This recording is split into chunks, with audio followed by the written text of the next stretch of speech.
Hey, this is Margarita Monet from Edge of Paradise, and you are watching Death Metal Interview.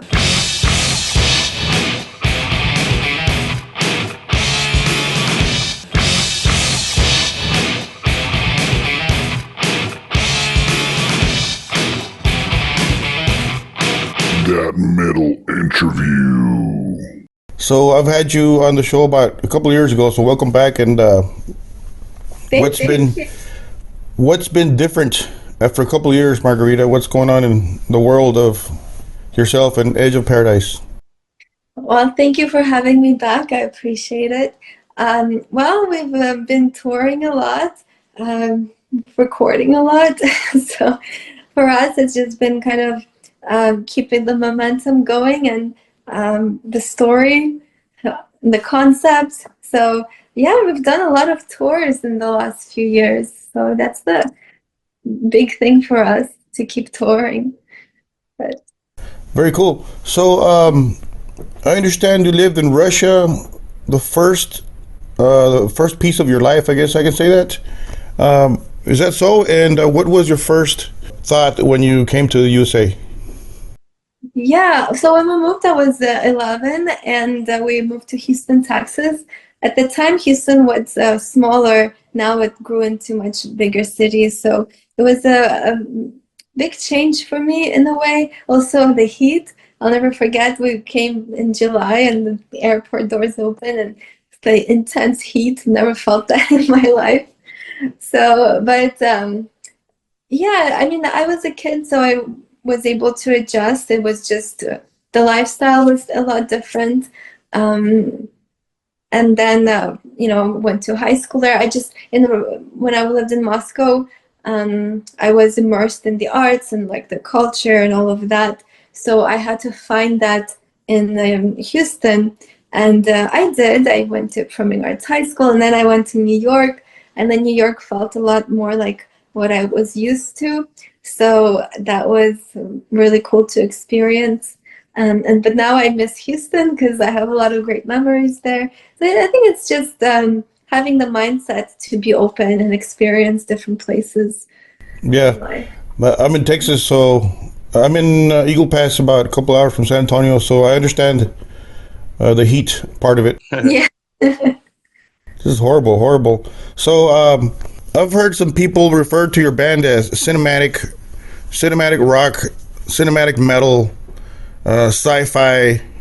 Do you think that's correct? Are those are genres right there, or do you get tired of people asking these sci-fi questions?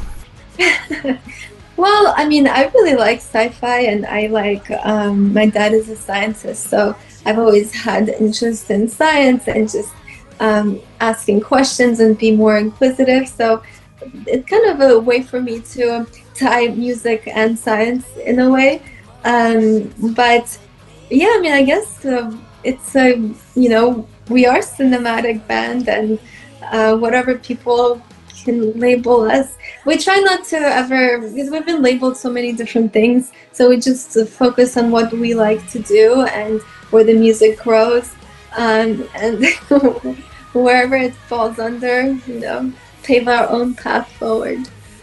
Very cool. You got Prophecy dropping March 7th. This is your sixth studio album. After six albums now in your pocket, what have you learned along the way, Margarita? What, if you had the chance, what would you give in advice to yourself if you can time travel back and talk to yourself, the younger self? What kind of advice would you give yourself now that you know all this other stuff about the touring and the music business?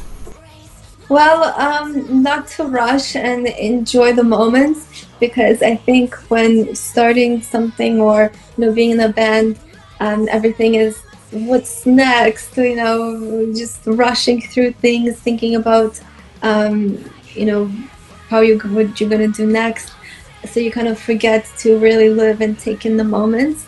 And I think as I get older, I realize that more and more. And I actually have a song on the album called "Relive Again," and it kind of talks about living your life and wanting, living your life in a way that you would want to relive each moment. So I think it's just to enjoy and take in um, everything you're experiencing, even good and bad, a lot of things are out of my control. So not to stress, because yeah, some things are just out of my control. And when I was younger, I worried a lot more. Now I just kind of do the best I can and move forward. Yeah, you worry too much sometimes, huh? Maybe. Yeah. So, prophecy, to speak of prophecy, you're here to promote that, of course. Who starts off the writing process? Is it yourself? Do you already come up with lyrics? Or does the guitar player or a musician come up with an idea? Or who kicks off the idea? A lot of the times I start the song and I kind of have it laid out and I record the vocals and then we start building it as a band. Um, for this one, we have a new band member, Doug Wayand. He contributed some really cool riffs that inspired some of my songs. Also, some concepts that I was, really interested in, so I made the songs about it. So, yeah, I mean, it's as long as we inspire each other, that's important to keep everything going. But yeah, I usually start the song on the keyboard there, and There you go. yeah, and then it sounds a lot more cinematic at the beginning because I go crazy with all the layerings. Because I love movie soundtracks, so when we first make the song, kind of sounds like that, and then we start making it more rock with the drums and all the guitars and the bass. So yeah. You guys sound very, very original, as you said, with the cinematic stuff and all that. That's just great. Whose idea was it to include keyboards in there and synthesizers and all that stuff? Was it you or? Yeah, well, my background, I played piano my whole life, so it's just natural for me to make a song on the piano or to have piano in it. But also, now it's more strings and other sounds, and the more I dive into it, I love to explore different sound elements and how it all works, ties together and how it complements the guitars. Experimenting with a lot of sounds and these days, like there's just so much you can do. So I try not to go too crazy. I stick to everything I can do with my keyboard, and also I have a Moog Sub Fatty, which has like really crazy low synth sounds. So that's always fun. But yeah, it's just Yeah. Some cool stuff. So I got to hear the album. People are gonna love it. People are gonna go crazy over it. Some real cool stuff. It's a step further of what you've done. And the cliche is this is the best album. You know how that cliche goes. But I do think this is the best one. They're all badass to me. There's a song, there's a song in there by the name of "Hear Me."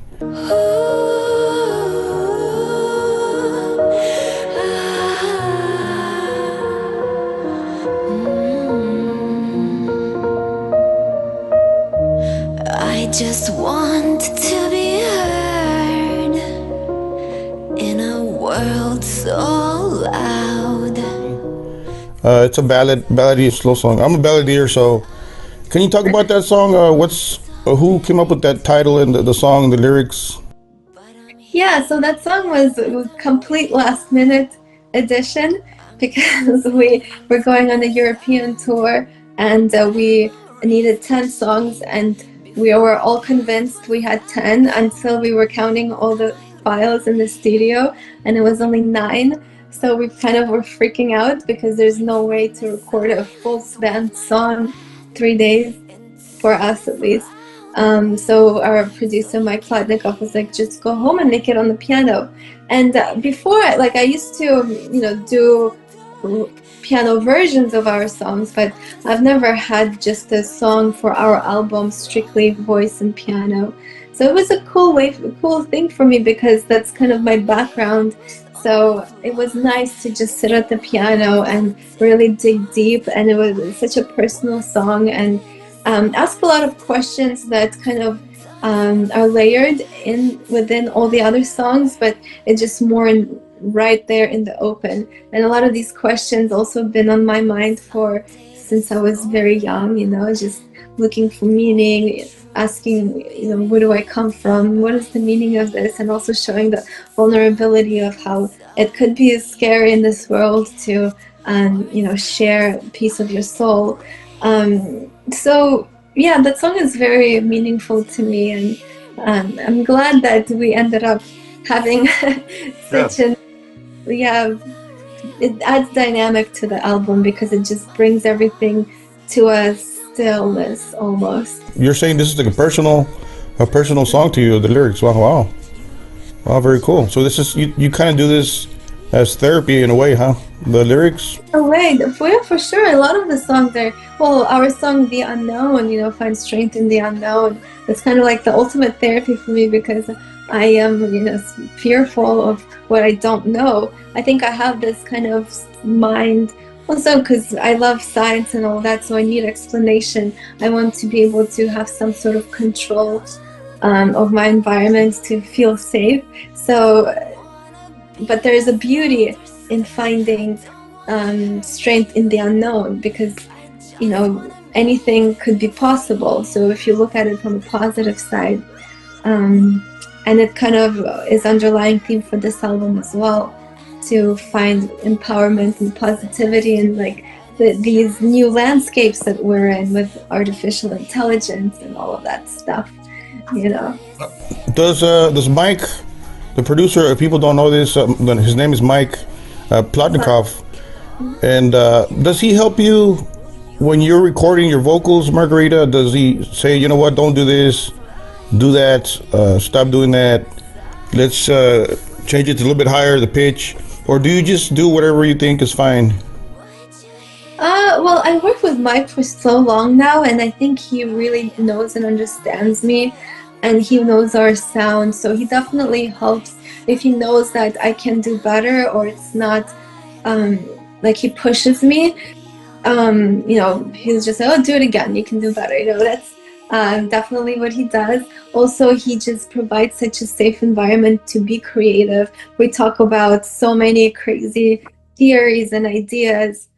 So Mike is a big part of just, letting the song grow into what it is.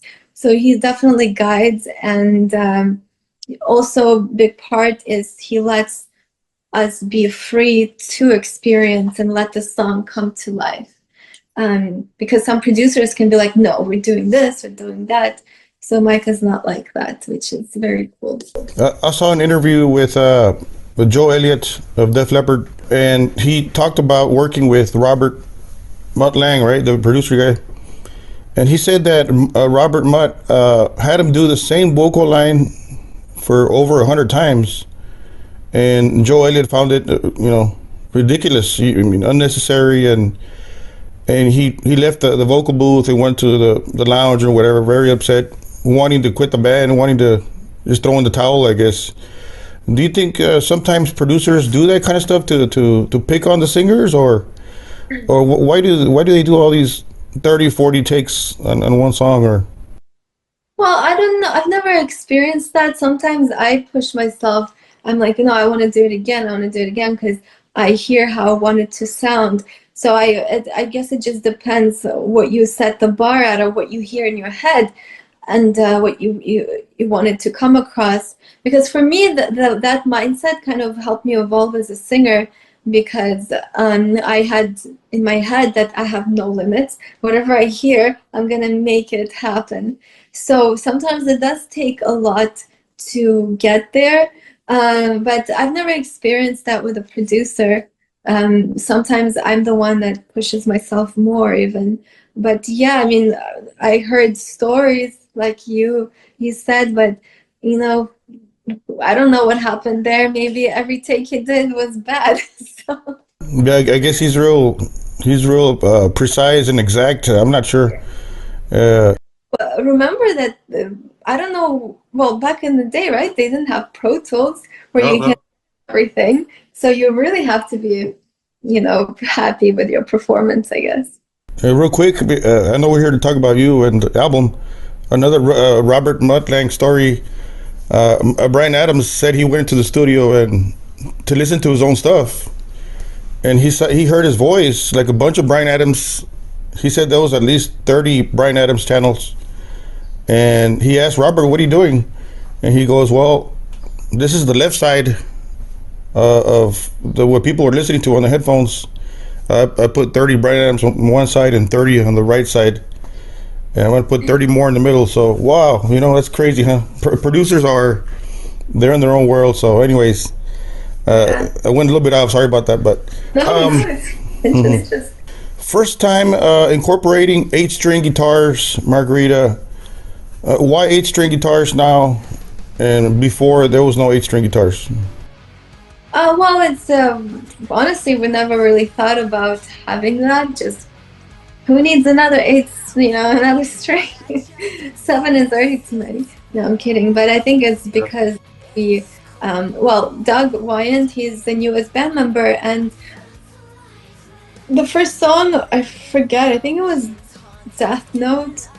The way I had it on the keyboard is like, well, I can, you played it, that it's basically for an 8-string. So the song was already low that an 8-string guitar could handle that much better, because, sometimes if you tune down or play too low in a 6 or 7, it starts sounding muddier. So an 8-string just fit the songs, and then I don't know, just everything kind of went into that direction where we kind of discovered that new section of our sound, and then everything else, like for example, David gave him a new space for his guitars to live. So it was cool how everything sort of shifted in a direction that we didn't expect. But like he loves playing 8-string, and Dave, they're having fun with it. So I guess it's fun. I don't know. I don't play guitar. I wish I did. But it sounds great. Whatever you guys did, and you and the guys, it just sounds awesome. The first time you hear the mixes coming from Jacob Hansen, he mixes and masters for you guys with this album. Do you get excited when you the first time you press play on that first mix? How does that feel, Margarita? Oh yeah, I mean, I remember we were in Europe driving, and we heard the mixes. We heard Falling Light, and Jacob just puts everything together and brings the magic. He knows us so well by now. It's our 4th album together, and with each album he takes it a step further. So it's just so cool to hear, all of it come together. I don't know how he does it, because I send him so many files, and he has to put it all together in a way where everything complements and works together, and every instrument is heard. So yeah, he does a very good job, and it's a crazy feeling that I'm addicted to, that I've grown to experiencing. Very cool. Have you written a song about an addiction to something like that, or like listening to a song or some type of addiction, personal? I don't. Well, not that I can recall now. I think there are sometimes underlying themes. Yeah. Sometimes, yeah. I don't know right off the top of my head. How about the album cover, Margarita? I love it. It's very cool. It's sci-fi. Who's the artist here? Yeah, so David Ribble did the artwork for the cover, and I love his art because when I look at it, I kind of have the feeling that I have with a song. So they match. His art matches so well the style of the songs and the themes. So I kind of gave it the idea, and I picked some of the pieces that I liked, and I think it was a perfect way to, put the face on the album. So you co-directed the video for Death Note. Is this your first one doing, or have you been doing this for a while? I've been doing it for a while. I think every video I have the concept and direction where I want it to go, and I edit a lot of these videos. So yeah. Wow, you do that. Wow, very cool. Wow, so here's the typical question. Which is your favorite track on this album? Oh my God, that's a hard one. I don't know. Every track meaning to me. I mean, I can pick the song Falling Light just because it encompasses everything. It's like a pinnacle of all the songs together, even the previous records. So I say I am the falling light. It's kind of like embodying the dark, the light, the good and bad, and it's an empowering and inspiring and just beautiful song, I think. So it has a lot of meaning to me too. You guys are hitting the road March 7th. It coincides with the album release. What's for the fans? What can we expect on this run, Margarita? Difference? Well, of course, the new music live is always very fun to play. I think these songs, they have new energy to them, so I'm very excited to share them live. We have our visuals that support the music.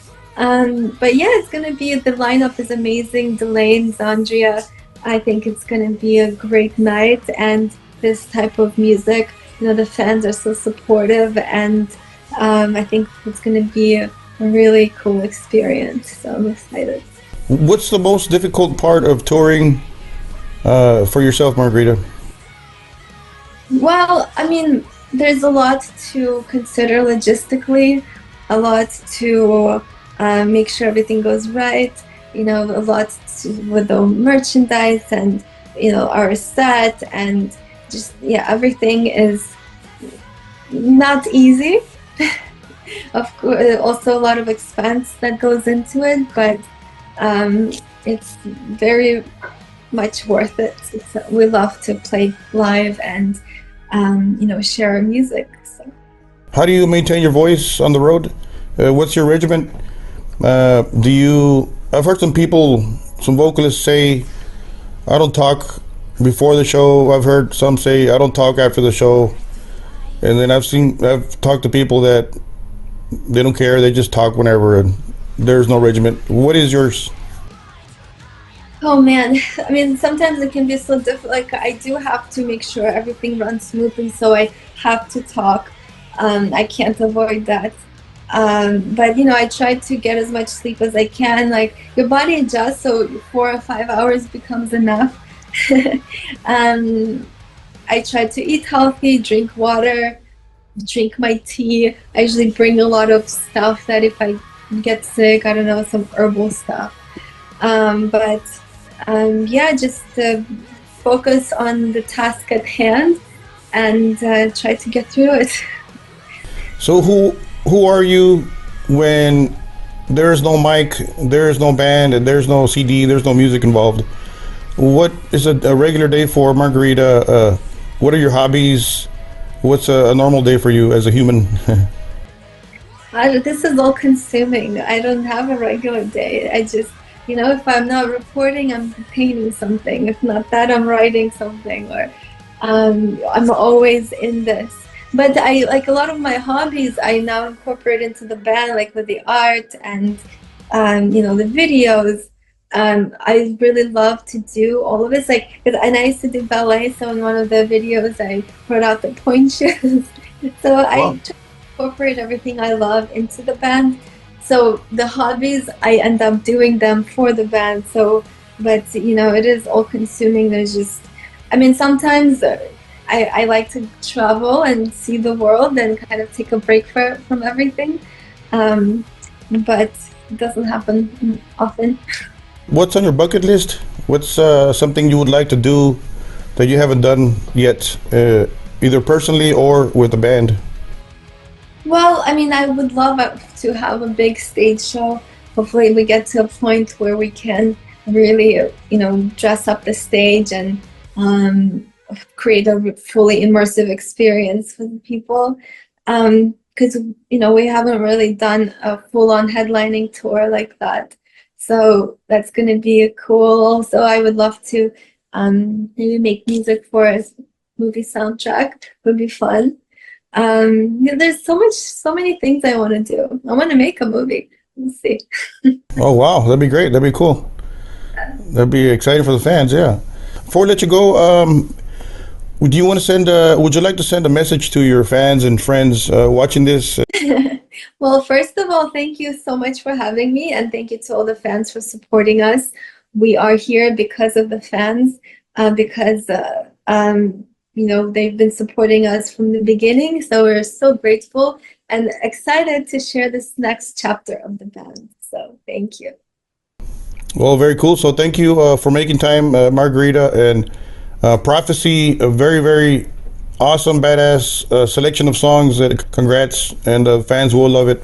And I'll see you sometime in Texas, sometime late March, I think. Austin, I'll catch you there. Yeah, awesome. See you soon then.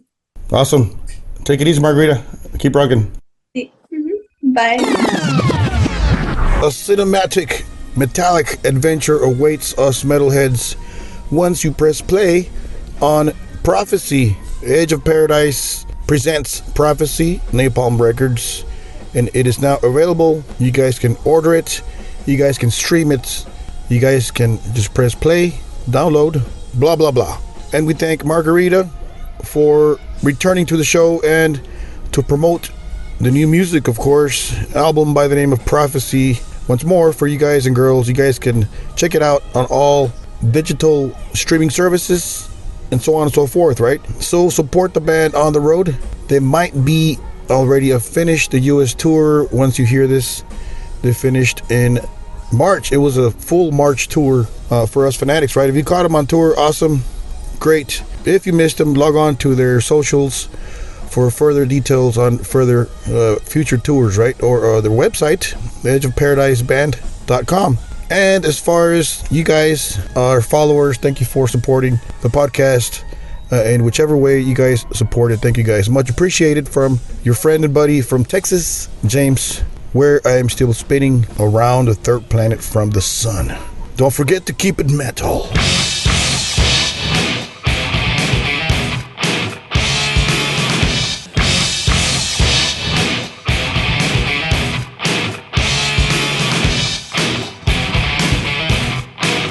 That metal interview.